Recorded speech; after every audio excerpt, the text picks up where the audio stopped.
Bonjour tout le monde, bonsoir. C'est un privilège pour moi faire un petit parler avec nous à Soya. J'aime te promettre hier. Moi, te ouais réaction yo. Donc, moi, c'est certain que en pile dans nous, tu également t'attends ça. Quitter, moi, remercier parce que c'est un objectif. Petite conversation ça, je dis.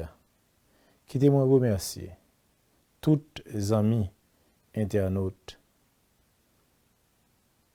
que en pile nan yo, moi pas connaît qui est porté un support inconditionnel dans la bataille que m'a mené pour une Haïti à la dimension de son histoire et une bataille pour justice en faveur de Jovenel, pour Haïti, pour allier et pour famille. Mes chers amis, frères et sœurs de la diaspora, merci. Mes compatriotes vivant en Haïti, merci pour le support inconditionnel que nous portons. Ben moi. Mes collaborateurs, collaboratrices du ministère des Affaires étrangères, un gros merci parce que au revoir là, c'était une grosse surprise l'été pour moi. Merci. Merci également aux anciens collaborateurs, anciennes collaboratrices de la primature pendant un petit coup de temps, 3 mois que me dépassé dans tête primature. Collaboration yo te sincère, yo te franche, dans même dimension. Collaboration dans le ministère des Affaires étrangères. Merci pour salutation spéciale ça pour nous te dire au revoir. Je dis à m'apprend petit temps ça pour me parler avec nous, pour me dire nous non seulement moi ouais que nous comprenons le sens de bataille là, mais pour m'expliquer nous historique en quelques mots bien sûr de combat ça. Tout jeune à l'université comme leader de mouvement estudiantin de commencer par une responsabilité. Moi quitté Haïti, mal fait en maîtrise et en doctorat, tout de suite moi engagé dans la recherche universitaire active pour comprendre Haïti et éventuellement pour servir. Moi enseigné dans l'université aux États-Unis après me faire doctorat. Moi enseigné dans une université dans Fordham University. Moi enseigné dans CUNY, system que tout le monde connaît, City University of New York, particulièrement une université dans Lehman College. Moi enseigné comme professeur à temps plein dans Long Island University et dernière expérience comme professeur à l'université c'était dans Yukon, University of Connecticut. Et c'est là moi volontairement laisser l'université, l'enseignement pour me répondre à l'appel pour me servir à Haïti. Comme ambassadeur d'abord agréé en Argentine, mais effectivement comme chargé d'affaires en Espagne.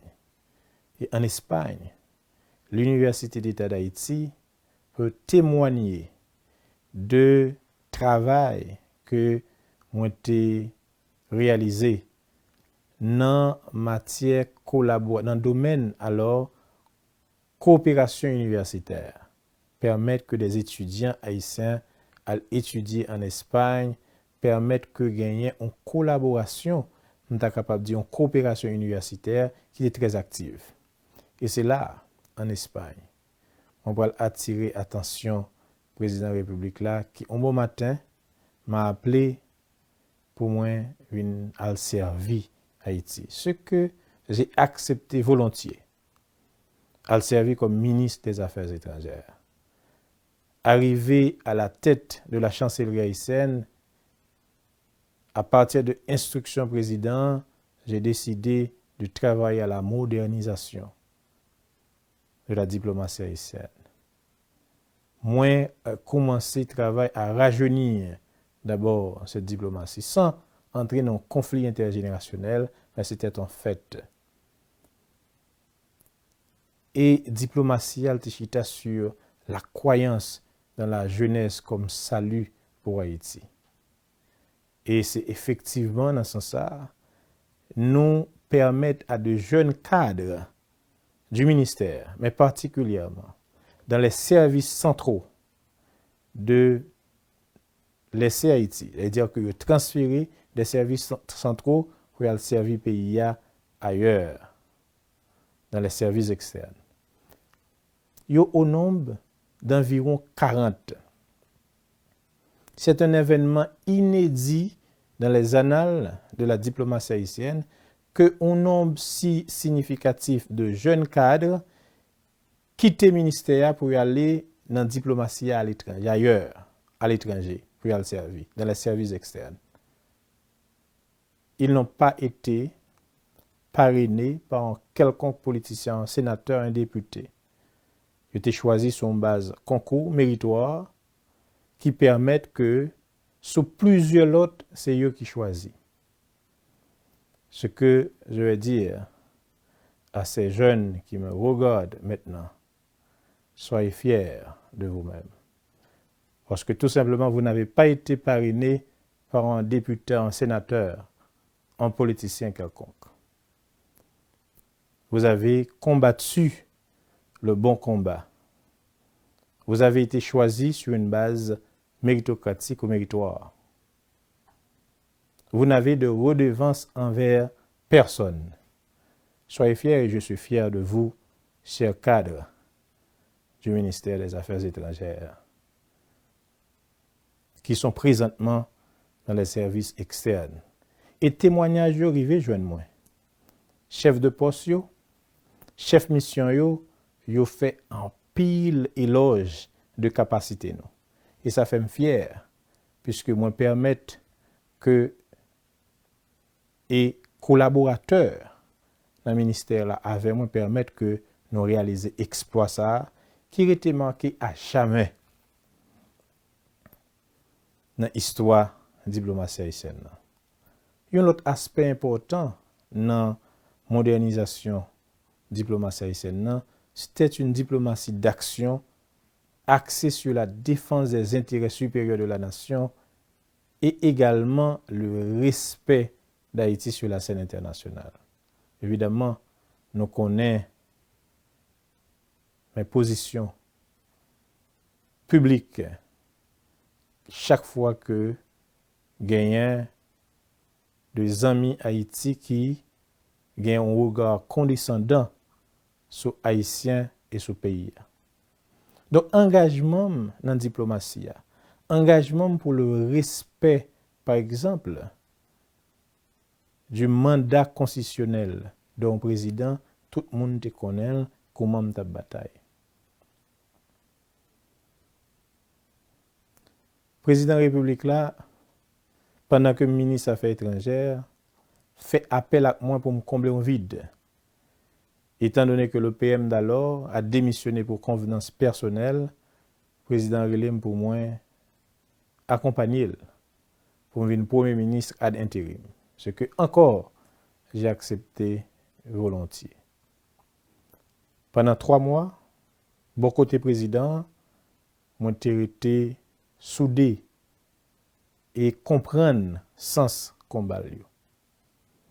Et nous te baillons tête nos missions, mais particulièrement pour m'accompagner pour le jeune premier ministre définitif qui pourra assurer pour le former un gouvernement d'union nationale.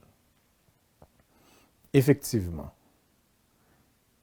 au début du mois de juillet, le président de la République a fait choix d'un premier ministre. Malheureusement, quelques heures après, le président est assassiné. Comme premier ministre en fonction,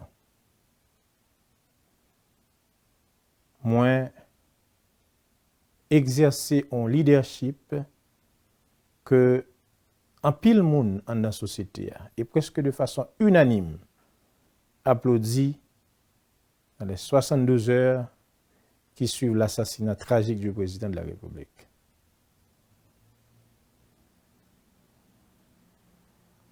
Moi, accompagné des collègues ministres d'alors, nous prenons un ensemble de mesures pour nous permettre que la situation reste calme. Effectivement, si ce n'est pas de décision, ça, si ce n'est pas de leadership, ça, le pays a sombré dans un chaos complet et total, dans une incertitude complète et totale. Grâce à leadership, moi, grâce à un leadership collectif des autres collègues ministres, nous prenons des mesures, par exemple, état de siège. Parce que tout simplement, des étrangers entrés dans le pays, ils ont le président de la République, ils ont assassiné. C'était une attaque pure et simple sur la souveraineté pays. C'était, dans une dimension moindre, une déclaration de guerre. Ce qui, effectivement, avait justifié, n'est-ce pas, cette mesure. Nous fermons pour eux, nous fermons l'aéroport pour aucun monde pas quitter. Et grâce à la mesure ça, nous arrêtons en pile mercenaires. Nous arrêtons en pile monde qui était impliqué dans la mort, qui n'a même la justice aujourd'hui. Nous avons gardé une communication constante avec la population grâce à la presse que je remercie jeudi. Parfois 2 fois par jour. La police était sans repos parce que presque 3 fois par jour, nous organisons des CSPN. Parce que nous devons comprendre ce qui passe. Et c'est grâce à mesure ça, c'est grâce à action ça, c'est grâce à activité ça qui fait enquête l'arrivée côté lié jeudi. Même si il y a un pile monde qui dit et moi entendil que enquête la bloquée.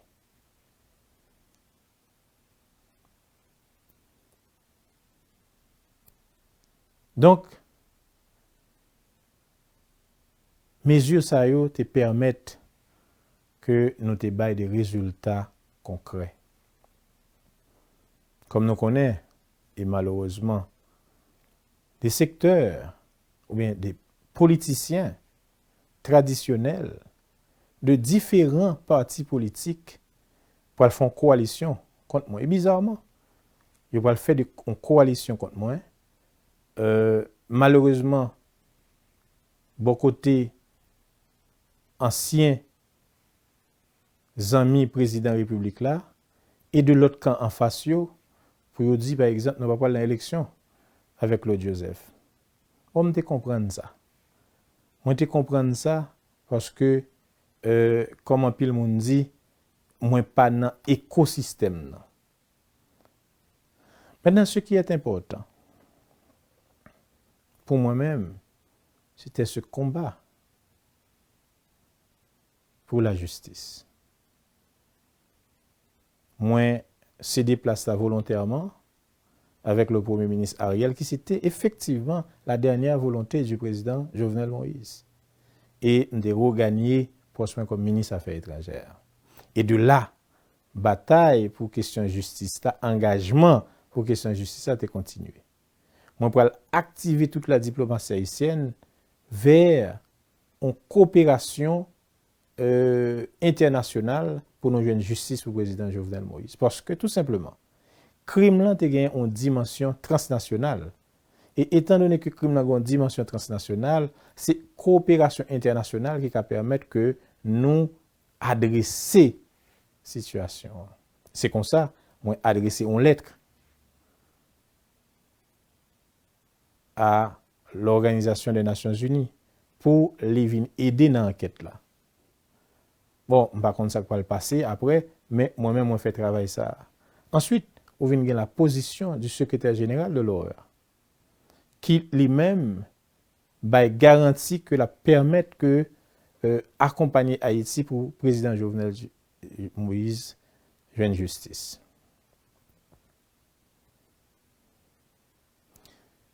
Écoutez,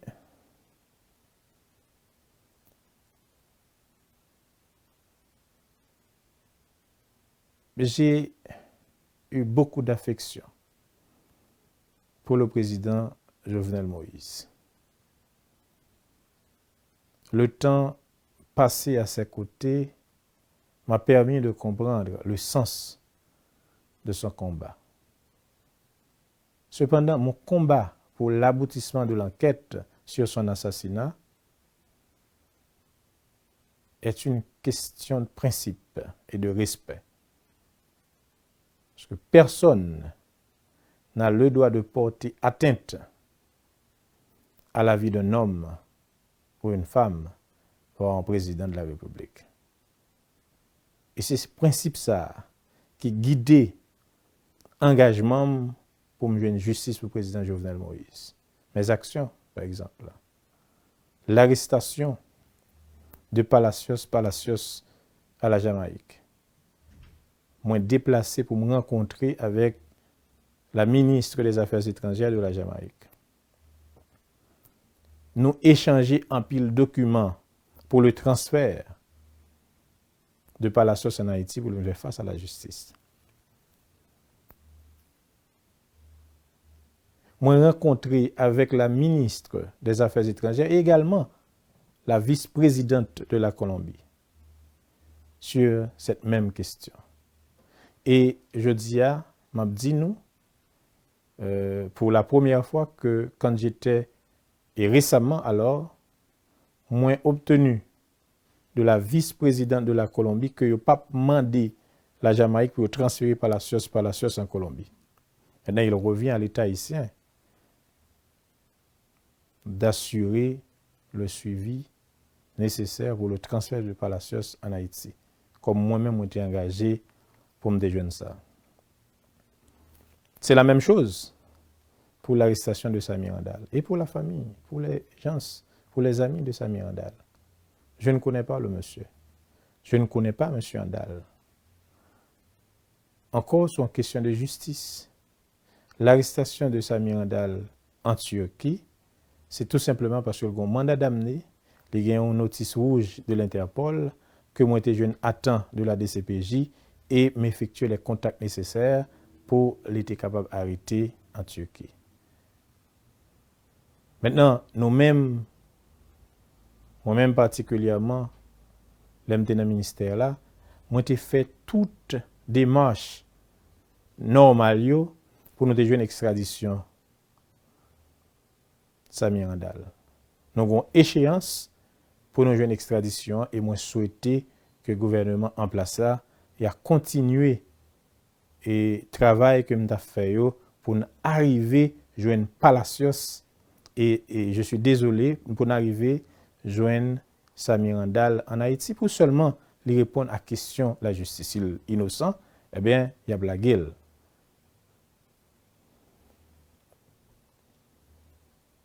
Donc, ça c'est mon engagement en faveur ou bien pour me permettre que la nation ait une justice. Alors, c'est une question de principe et de loyauté. L'homme président est à l'aise, fort confiance comme ça, il assassiné dans conditions ça, et puis avec des pressions pour venir garder silence. La vie n'a pas bien sens pour moi si moi j'ai décidé de garder silence sous la mort président de la République là. Et je ne pas garder silence. Je vais avancer et engagement pour le joindre justice à continuer. Maintenant, on voulait parler de engagement, particulièrement par rapport à la République dominicaine. Écoutez, comme chancelier, j'ai nourri d'excellents rapports avec les partenaires d'Haïti, incluant la République dominicaine. Je n'ai jamais cherché ni souhaité en conflit avec la République dominicaine. Cependant, je n'ai simplement pas aimé la façon dont les dirigeants de ce pays se servaient de la question haïtienne pour avancer leur propre agenda. Je n'ai pas aimé la mauvaise publicité qu'ils faisaient d'Haïti.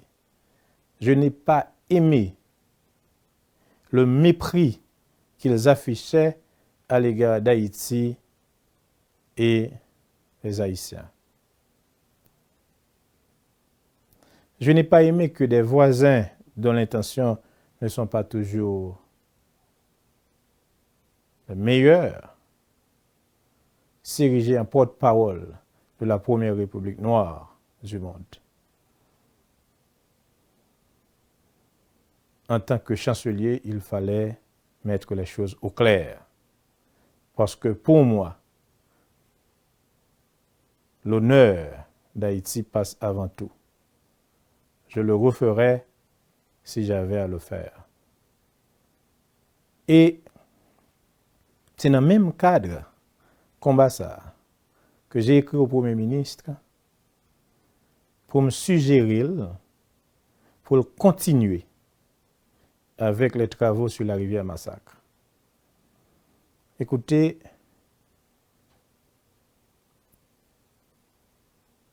qu'il y ait de injonction de la République dominicaine pour nous camper travail ça à plusieurs reprises. Moi, quand j'étais chancelier et le président de la République, son Excellence Moïse, était au pouvoir, on a dit travail là pas camper. Parce que tout simplement, la rivière Massacre est une ressource en eau partagée dont l'utilisation est régie par le traité d'amitié, de paix perpétuelle et d'arbitrage signé le 20 février 1929.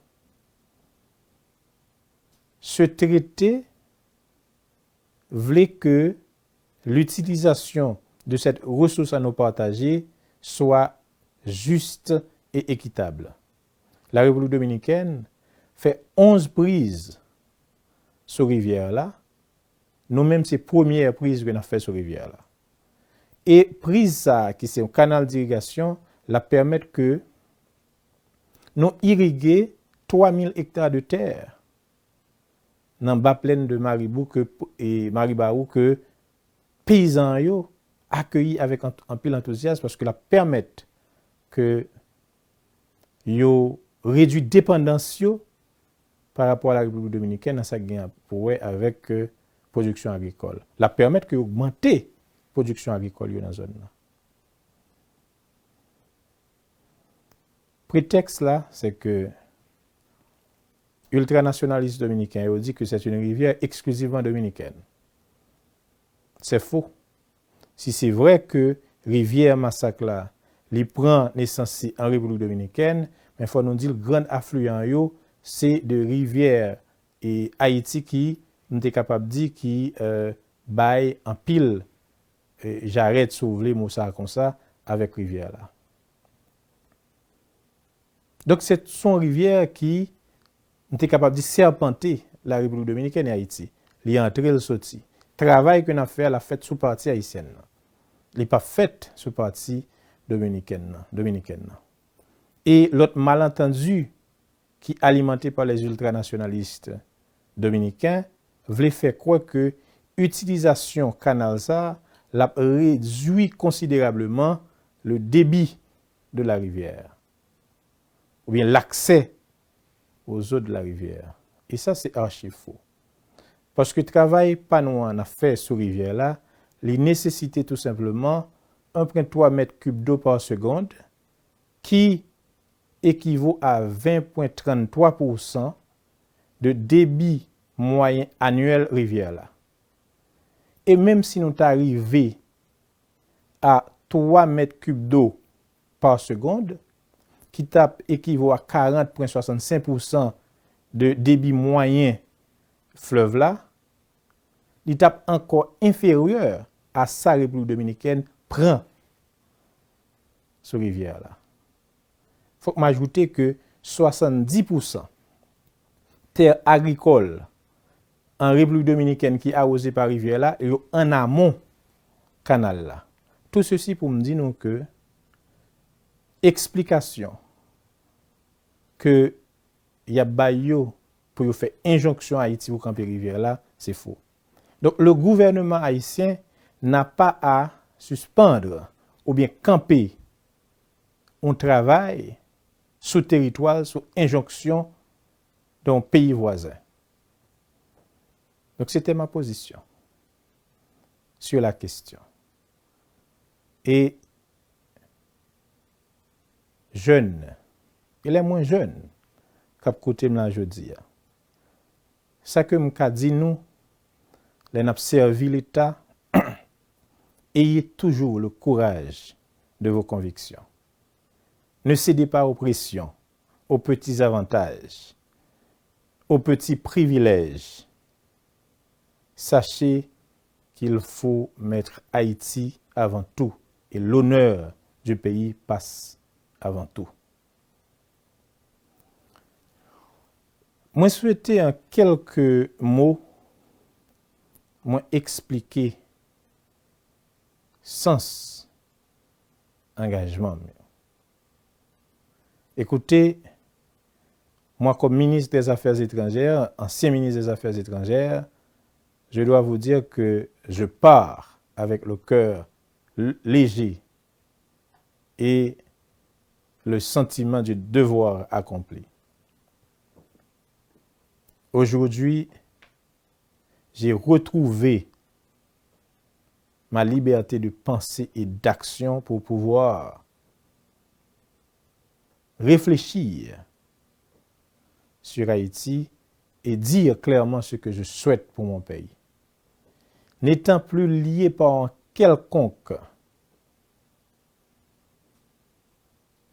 solidarité gouvernementale ou un devoir de réserve, je m'engage à contribuer avec vous, chers amis, frères et sœurs haïtiens, haïtiennes, à l'émergence d'une Haïti à la hauteur de son histoire. Je vais me battre à vos côtés pour sortir Haïti de ce marasme. Cependant, je ne vais pas me contenter de critiquer à la mode de l'opposition traditionnelle haïtienne, mais je vais également proposer des propositions. Je vais également travailler, n'est-ce pas, sur des propositions claires aux problèmes de l'heure et les moyens de les résoudre.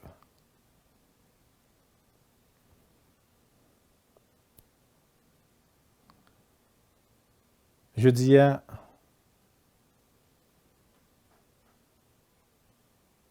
gagner un vide.